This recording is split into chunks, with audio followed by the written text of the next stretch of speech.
I came home from the grocery store to find my husband and middle son in my oldest son's bedroom. Garbage bags everywhere. Clothes being shoved into boxes. My son left for basic training a month ago, and they were erasing every trace of him. When I asked what they were doing, my husband said 5 words that changed everything. His home is the military now. That's when I realized this wasn't about cleaning. It was about erasing my son from this family.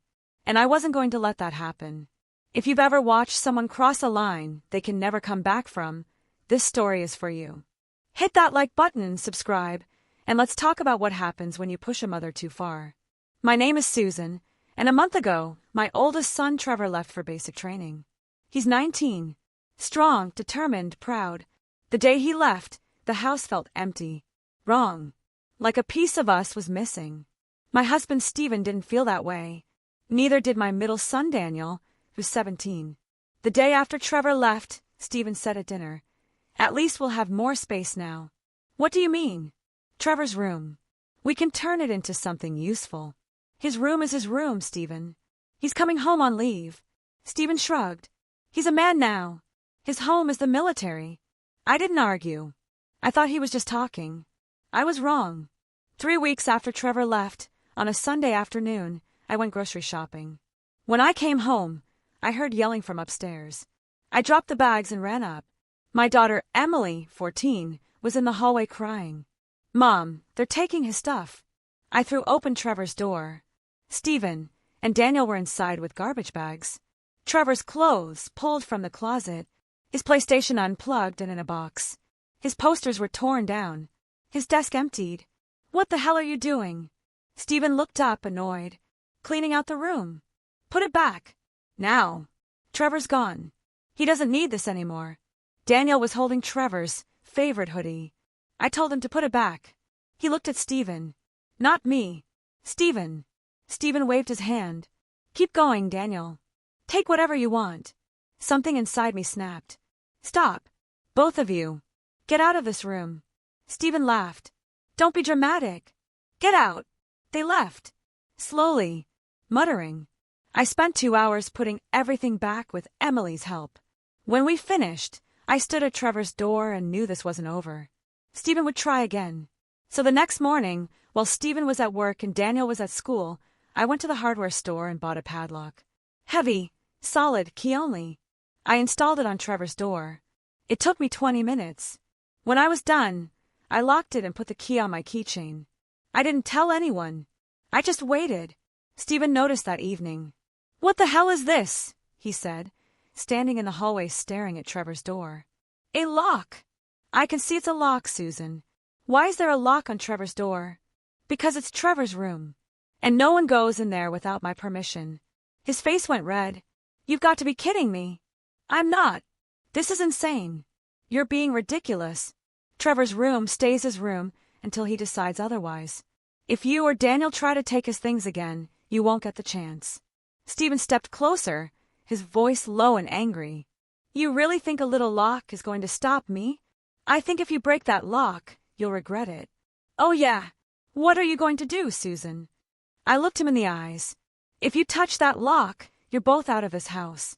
He laughed. "You're going to kick me out? Your husband? Try me." He stared at me for a long moment. Then he shook his head and walked away, muttering. Daniel heard the argument. He came upstairs, looked at the lock, looked at me. "Really, Mom? Really? This is stupid. Then why were you stealing his stuff?" He didn't answer, just rolled his eyes and went to his room. 2 days later, Stephen came home with a crowbar. I was making dinner when I heard him stomping upstairs, then metal scraping wood. I ran up. Stephen was at Trevor's door, crowbar wedged under the lock, trying to pry it off. "Stephen, stop. I'm done with this. This is my house, too. Put the crowbar down." "No." I pulled out my phone. "Put it down or I call the police." "You're not calling anyone." "Stephen." He turned, the crowbar still in hand. His face was red, jaw clenched. He took a step toward me. "Put that phone away." My heart was pounding. "Stephen, you need to calm down. I'm tired of you treating me like I'm the bad guy here. Trevor is gone. This is my house. And I'm not going to be locked out of a room in my own house by my dramatic wife." He raised the crowbar slightly, not threatening me directly, but the message was clear. I didn't lower the phone. If you break that lock, you're done. Done. What does that mean, Susan? It means you're out. Both of you. He stared at me for a long moment. Then he threw the crowbar on the floor with a loud clang and stormed past me. As he passed, he shoulder-checked me. Hard. I stumbled backward, hit the wall, pain shooting through my shoulder and the back of my head. You're insane, he said, walking downstairs. I stood there, back against the wall, shoulder throbbing. Emily appeared at the top of the stairs, her face pale. Mom, are you okay? I'm fine, I lied. I picked up the crowbar with shaking hands and hid it in my closet. I should have called the police right then. But I told myself it was just one shove, that he was stressed, that it wouldn't happen again. I was wrong. That night, Stephen mocked me at dinner. How's your shrine, grieving war widow? I didn't respond. Trevor's not dead, Susan. He's fine. You don't need to protect his PlayStation like it's sacred. Daniel laughed. Emily looked at me with worried eyes. I said nothing, just ate in silence. Emily saw everything that had happened with the crowbar. The next day, I scheduled her a therapy appointment. No child should witness their father assault their mother, even if it was just a shove. The next morning, my shoulder was bruised, purple and yellow spreading down my arm. I took a photo of it on my phone. I didn't know why yet, just instinct. For the next week, the lock stayed. Stephen kept mocking me. Daniel kept rolling his eyes, but neither touched the door. Then, 8 days later, I had a doctor's appointment. A routine checkup. I'd be gone for about 2 hours. Before I left, I pulled Emily aside. If anything happens while I'm gone, call me immediately. She nodded, looking worried. 40 minutes into my appointment, my phone rang. Emily. Crying. Mom, Dad broke the lock. My stomach dropped. What? He left work early. Told his boss he had a family emergency. He came home with bolt cutters. He cut the lock off. He and Daniel are taking everything. Mom, they're destroying his room. I hung up. I apologized to the doctor. I ran to my car. I drove home 15 minutes over the speed limit, my hands shaking on the steering wheel. When I pulled into the driveway, Trevor's door was wide open. The lock was on the floor, cut clean through. Inside, Stephen and Daniel were emptying the room. Everything. Clothes and bags. PlayStation is packed. Desk being dismantled. Stop. Stephen turned. Oh good, you're home. We're almost done. I told you not to touch that door. And I told you this is my house. I pulled out my phone. Get out. Now. Or I'm calling the police. Stephen walked toward me. Fast. Put the phone down. No. He grabbed my wrist. Squeezed hard. Put it down. Let go of me. Susan, I'm warning you. I tried to pull away. He yanked me forward, and I lost my balance. I fell, hitting my knee hard on the door frame, phone skittering across the floor. Pain shot through my leg. Daniel stood there in the room, watching, doing nothing. Emily screamed from downstairs.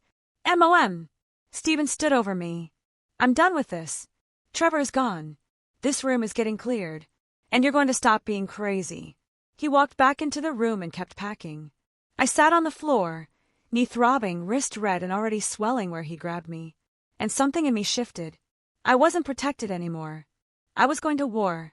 I picked up my phone with shaking hands. I stood up, limping. I walked downstairs. Emily was at the bottom of the stairs, terrified. Mom, your knee. Pack a bag, I said quietly. We're leaving. What? Pack a bag. Now. Close for a few days. We're going to Grandma's. What about? Do it. Now. While Emily packed, I took photos. My bruised shoulder from last week. My red, swollen wrist. My knee, already turning purple. The cut lock on the floor. Trevor's ransacked room with Stephen and Daniel visible in the frame. Still packing. Then I called the police. I need to report a domestic incident. My husband physically assaulted me and broke into a locked room. The dispatcher's voice was calm. Are you safe right now? I'm leaving now with my daughter. But I want this documented. An officer can meet you wherever you're going. My mother's house. I gave the address. We left. I didn't say goodbye to Stephen or Daniel. I just walked out with Emily and drove away. An officer met me at my mother's house an hour later. I showed him the photos, the bruises, the cut lock. I gave a full statement. Emily confirmed everything she'd witnessed. Do you want to press charges, ma'am? Yes. Do you want to file for a restraining order? Yes. The officer nodded. We'll file the report tonight. You'll need to go to the courthouse tomorrow for the restraining order hearing. I'll be there. The next morning, I went to the courthouse. I filed for an emergency restraining order. I had photos, a police report, and a witness, Emily, who gave her own statement about what she'd seen. The judge reviewed everything. Then she looked at me. Mrs. Harrison, I'm granting the emergency restraining order. Your husband is to have no contact with you and must stay at least 500 feet away. He'll be served today. Thank you. Stephen was served at work that afternoon. He called me 15 times. I didn't answer. He texted, "You're destroying our family over a room?" I texted back, "You destroyed our family when you put your hands on me." That evening, a police officer escorted Stephen to the house to collect his belongings. He had 30 minutes. I wasn't there. I stayed at my mother's with Emily. Emily told me later he cried. Actually, I cried. Said I was overreacting. Said he barely touched me. That it was an accident. The officer told him to pack faster. With Stephen out, I returned home the next day. I called a locksmith and changed every lock on every door. I called a lawyer. I filed for divorce. Then I started making calls. First, I called Trevor's grandfather, Stephen's father, James, a retired Marine who served 2 tours in Vietnam. "James, I need to tell you something about Stephen." I told him everything. The stolen belongings, the broken lock, the physical assault, the restraining order. He was silent for a long moment. Then his voice came through, tight with anger. "I'm ashamed of my son. I thought you should know. Susan, you did the right thing. You protected yourself, and you protected Trevor's home. That's what a Marine does. You hold the line. I'm proud of you, and I'm disgusted with Stephen. Thank you, James." Next, I called Stephen's sister, Jessica. Same story, same reaction. "Oh my God, Susan. I can't believe." Well, actually I can. Stephen's always been like this. Controlling. But I never thought he'd get physical. He did. "What do you need from me?" "Nothing. I just wanted you to know the truth before he spins some story." "Thank you. And Susan, you have my full support." Then I called my friend Ashley, who works at the local VA office. We live in a military town. Half the population has service connections. "Ashley, I need to tell you what happened." I told her everything. "Oh my God, Susan. Trevor is in basic training, serving his..." The post went viral in our town. Within 24 hours, it had 500 shares. Within 48 hours, everyone knew it was about Stephen. The comments were brutal. "I know exactly who this is. Shame on him. My son is in the army. If my husband did this, I'd do worse than a restraining order. Stephen Harrison should be ashamed of himself. That family runs the veteran-owned construction company, right? They need to know about this. Stephen worked at Harrison and Sons Construction. No relation to him, just coincidence." The owner, Robert, was a Vietnam veteran who'd built the company from nothing. 3 days after the post went viral, Robert called me. "Mrs. Harrison? This is Robert Shin from Harrison and Sons Construction." "Yes. I need to ask you something directly, and I need you to be honest. The story going around about your son in basic training, is it true?" "Yes." "Your husband tried to steal your son's belongings?" "Yes." "And he physically assaulted you when you tried to stop him?" "Yes." "I have a restraining order and a police report." Robert was quiet for a long moment. Then his voice came through, hard as steel. "Mrs. Harrison, I run a veteran-owned business. My crew is half military veterans and half active-duty family members. I will not, have someone on my crew who disrespects military families and assaults women. Stephen doesn't work here anymore. I'm calling to let you know, and to tell you that if you need anything, you let me know. You protected your son. That takes courage. Thank you." "No, ma'am. Thank you for doing what's right." Stephen called me that night. I didn't answer. He left a voicemail, his voice breaking. "You got me fired. You ruined my life. All because of a stupid room. I lost my job, Susan. How am I supposed to live? I deleted it without finishing. The next week, Daniel came home from school quiet and angry. My friends won't talk to me. Why? Because of what Dad did. Because I helped him. Everyone knows. Jessica's brother is in the army, and she broke up with me. She said she can't date someone who disrespects military families. He looked at me, eyes red. This is all your fault. No, I said calmly. This is your fault. You chose to follow your father. You chose to steal your brother's belongings. You watched your father assault me and did nothing. These are the consequences of your choices. I was just doing what Dad said. You're 17. You know right from wrong. You chose wrong. Now you deal with it. So what? I'm supposed to just accept that everyone hates me? You're supposed to learn from this. You're supposed to understand that actions have consequences. You're supposed to become better than your father. He stormed to his room. Later that night, he came back downstairs. Can I stay here? I looked at him. Legally, yes. You're 17. I can't just kick you out. But you stay under my rules. You respect this house. You respect Trevor. And you start earning back trust. That means facing what you did. Okay. And Daniel? You helped destroy your brother's room, and you watched me get hurt. I love you, but I don't trust you right now. You're going to have to live with that. He nodded, eyes down. I'm sorry. Tell Trevor. When he calls, tell him you're sorry. He went back upstairs. Stephen's family cut him off. His father refused to speak to him. His sister blocked his number. His friends from church stopped answering. Our church, a small community church filled with military families, didn't officially ban him, but they made it clear he wasn't welcome. He stopped attending. Within 2 weeks, Stephen went from respected husband and father to complete pariah. He moved into a cheap apartment across town. Unemployed, isolated, alone. And yesterday, Trevor called. My heart jumped when I saw his name on the screen. Trevor! Hey, Mom!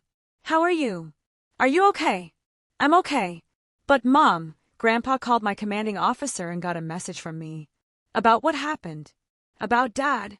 My throat tightened. Trevor! He put his hands on you. Yes. And he broke into my room? Yes. But Trevor, your room is safe now. I promise. Everything is exactly how you left it. I fixed the door, replaced the lock. It's all still there. Mom, I don't care about the stuff. I care that he hurt you. I'm okay now. I have a restraining order. He's out of the house. I'm coming home. What? I talked to my CO. Once Grandpa explained what happened, the assault, the restraining order, the police report, they approved emergency leave immediately. The military takes domestic violence seriously, especially involving military families. I'll be home in a week. Trevor, you don't have to. Yes, I do. I'm coming home. And I'm going to make sure you and Emily are safe. My eyes filled with tears. Okay. I love you, Mom. And thank you for protecting my room. That meant more to me than you know. It meant I still had a home to come back to. You'll always have a home here, Trevor. Always. After we hung up, I went upstairs. I unlocked Trevor's door and stood in the doorway. His bed still made the way he left it. His posters, his desk, his PlayStation, everything exactly as it should be. His home, protected, waiting for him. Stephen has been texting from different numbers, begging to talk, saying he made a mistake, that he'll get help, that he's sorry. I block each number without responding. The divorce will be final in 6 months. Trevor comes home next week, and when he walks through that door, he'll see his room exactly as he left it. He'll know that while he was serving his country, someone held the line for him at home. Stephen lost his job, his reputation, his family, his home, everything, all because he couldn't respect one locked door. Some people think revenge is cruel, but sometimes revenge is just letting consequences happen. Stephen chose violence. He chose disrespect. He chose to put his hands on his wife and disrespect a service member. Susan didn't destroy him. He destroyed himself. She just made sure everyone knew what he'd done. And in a military town, that was enough. Susan did everything right. The moment Stephen got physical, this stopped being about a room. It became about safety, respect, and protecting her children from a man who'd shown his true character. And the community response? Perfect. Military towns don't tolerate disrespect towards service members or domestic violence. Stephen learned that the hard way. Some will say Susan went too far. But she didn't. She documented everything, filed proper reports, got legal protection, and told the truth. Stephen's destruction was his own doing. You don't put your hands on someone and expect no consequences. You don't disrespect a service member and keep your reputation in a military town.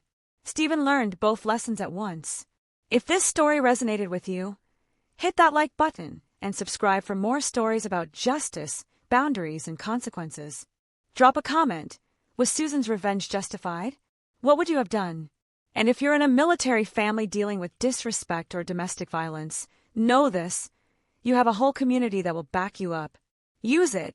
Document everything. Tell the truth. And let the consequences do the work. Thanks for watching. I'll see you in the next one.